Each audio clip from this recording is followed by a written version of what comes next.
রাজভবনের নাম পরিবর্তনের প্রস্তাব নিয়ে আলোচনা চলছিল বহুদিন ধরেই। অবশেষে গোটা দেশে বদলে গেল রাজভবনের নাম। গত 25শে নভেম্বর কেন্দ্রীয় স্বরাষ্ট্র মন্ত্রকের তরফে বিজ্ঞপ্তি জারি করে জানানো হয় রাজভবনের নয়া নামকরণ হলো লোকভবন।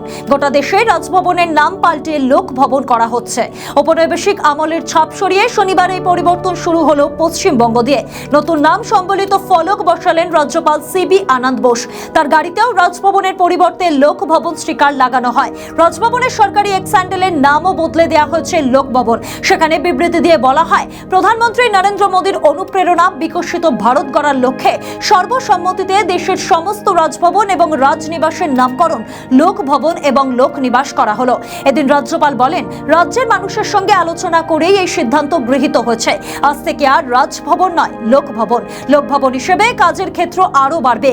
জনগণের আশা আকাঙ্ক্ষা মেটানোর জন্য রাজভবনের ভাবমূর্তি বদলানো প্রয়োজন ছিল। সাধারণ মানুষের সঙ্গে যোগাযোগ বাড়াতেই এমন সিদ্ধান্ত। নাম পরিবর্তনের পরে ভিক্টোরিয়া মেমোরিয়ালে পৌঁছান রাজ্যপাল। শিশুদের মধ্যে চকলেট বিলি করেন। সেখানে সাধারণ মানুষের সাথে কথা বলেন। সেখানে চা পান করেন তিনি। আমাদের ভিডিও ভালো লাগলে লাইক ও শেয়ার করুন। কমেন্ট সেকশনে আপনাদের মতামত জানান। আরও ভিডিও পেতে আমাদের চ্যানেলটিকে সাবস্ক্রাইব করুন এবং প্রতি মুহূর্তে খবরের আপডেট পেতে প্রেস করুন বেল আইকন।